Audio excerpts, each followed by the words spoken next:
కరీంనగర్ లో అన్ని రకాల వ్యవసాయ యంత్రాలు లభించే ఒకే ఒక చోటు Excel Agri Solutions Peddapalli bypass road Bommakal Karimnagar ఇప్పుడే సంప్రదించండి. కన్నెట్ల పోయింది కనకలింగమా అంటే చేసుకున్న కర్మరా శంభులింగమా అన్నట్లుగా తయారైంది ఆ అత్త పరిస్థితి.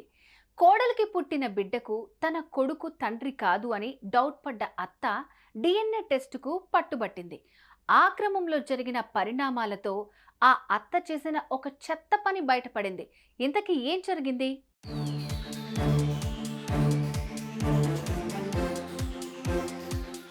అక్కడెక్కడో విదేశాల్లో ఓ యువతి బిడ్డకు జన్మనిచ్చింది. ముద్దులొలికే ఆ బిడ్డను చూసి మొగుడు ముచ్చట పడిపోయాడు. కానీ ఆ చిట్టి తండ్రి కళ్ళు చూసి ఆ యువతి అత్తకు ఏదో డౌట్ వచ్చింది. ఒరేయ్, పుట్టినోడు నీకు పుట్టినోడు కాదేమో అని నాకు డౌట్ వస్తుంది అంటూ కొడుకు చెవిలో గుసగుసలాడింది. కొడుకు ఒళ్ళు మండిపోయింది.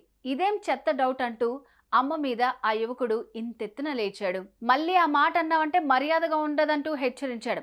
ఇంత జరిగిన ఆ పెద్దావిడ సర్దుకుందా? లేదు. నాకేదో డౌట్ కొడుతోంది. నీ పెళ్ళానికి, నీ బిడ్డకు, నీకు డిఎన్ఏ టెస్ట్ చేయాల్సిందే, లేదంటే ఈ ఇంట్లో ఒక్క క్షణం కూడా ఉండనంటూ మంకుపట్టు పట్టింది. అత్తమ్మ వేసిన అభాండం గురించి కుల్లి కుల్లి ఏడ్చిన ఆ ఇల్లాలు అత్తమ్మ సందేహం తీర్చండి, అందరికీ డిఎన్ఏ టెస్ట్ చేయించండి, లేదంటే నా మీద ఒట్టే అంటూ పట్టుబట్టింది. దీంతో విధిలేని పరిస్థితిలో ఆ భర్త అందరికీ డిఎన్ఏ టెస్ట్ చేయించాడు.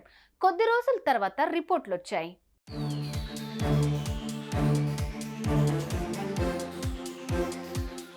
పుట్టిన బిడ్డ డిఎన్ఏతో కొడుకు డిఎన్ఏ మ్యాచ్ అయింది. అయితే ఆ కొడుకు డిఎన్ఏతో అత్తగారి డిఎన్ఏ మ్యాచ్ కాలేదు.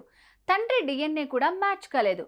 ఆ విషయం విని ఆ మామగారితో పాటు అత్త కూడా ఆశ్చర్యపోయింది. మళ్ళీ టెస్ట్ చేసిన సేమ్ రిజల్ట్.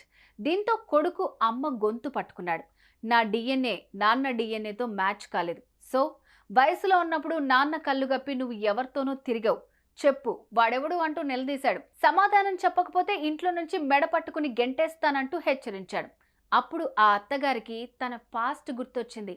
ఓ బలహీన క్షణంలో తాను తన భర్తతో కాకుండా ఎవరితోనో మింగిలైన విషయం గుర్తొచ్చింది. అతని కళ్ళలాగే తన మనవడి కళ్ళు కూడా ఉన్నాయన్నది తెలిసొచ్చింది. సో అత్తగారి బండారం మొత్తంగా బయటపడింది. ఇది తెలిసిన మామగారు ఆ అత్తగారిని మెడ పట్టుకు బయటికి నెట్టారు. అటు ఆ యువకుడు మాత్రం అసలు తన ఒరిజినల్ తండ్రెవరో తెలుసుకునే పనిలో పడ్డాడు. ఇదంతా చూసి ఆ కోడలు అత్తగారి చెత్త ఆలోచనతో బంగారం లాంటి కుటుంబం ముక్కలైందంటూ కన్నీటి పర్యంతమైంది.